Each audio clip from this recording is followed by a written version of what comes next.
उपमुख्यमंत्री सुनेत्रा पवार बारामतीच्या काटेवाडीमध्ये पोहोचलेल्या आहेत। बारामती पोटनिवडणुकीसाठी उपमुख्यमंत्री सुनेत्रा पवार आज आपला उमेदवारी अर्ज दाखल करणार आहेत आणि त्यापूर्वी त्या काटेवाडीमध्ये पोहोचल्या आहेत। उमेदवारी अर्ज दाखल करतेवेळी त्यांच्यासोबत भाजपकडून महसूल मंत्री चंद्रशेखर बावनकुळे उपस्थित राहणार आहेत। मुख्यमंत्री देवेंद्र फडणवीस हे पूर्वनियोजित कार्यक्रमामुळे आज तामिळनाडूच्या प्रचार दौऱ्यावर असणार आहेत।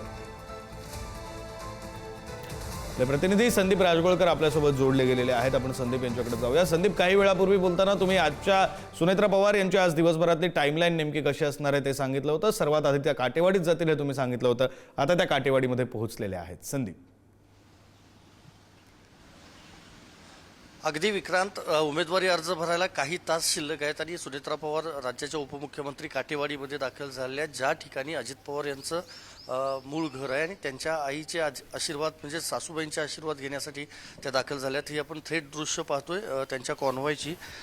यानंतर त्या कनेरीमध्ये जाऊन तिथं मारुती रायाचं दर्शन घेणार आहेत। त्यानंतर महापुरुषांच्या पुतळ्याला अभिवादन करणार आहेत आणि मग मेळावा असणार आहे कार्यकर्त्यांचा आणि त्यानंतर 12:30च्या आसपास त्या उमेदवारी अर्ज जो आहे तो दाखल करणार आहेत। त्यांच्यासोबत धनंजय मुंडे, सुनील तटकरे हे उपस्थित असणार आहेत, तर भाजपकडून चंद्रशेखर बावनकुळे हे मंत्री उपस्थित असणार आहेत।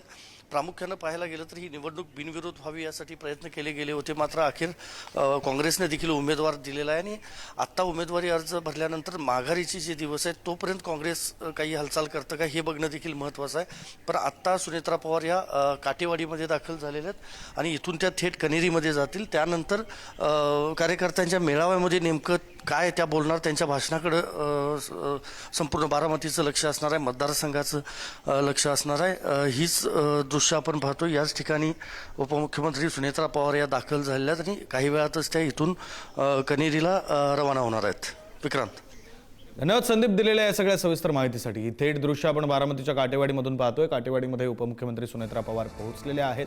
अजितदादांच्या आईचं अर्थात सुनेत्रा पवार त्यांच्या सासूबाईंचं आशीर्वाद घेतील आणि त्यानंतर मग त्या कण्हेरीमध्ये जाऊन मारुती रायाचं दर्शन घेतील। पुढे मग दिवसभराचा नियोजित कार्यक्रम आहे आणि मग त्या आपला उमेदवारी अर्ज बारामती पोटनिवडणुकीसाठी दाखल करतील।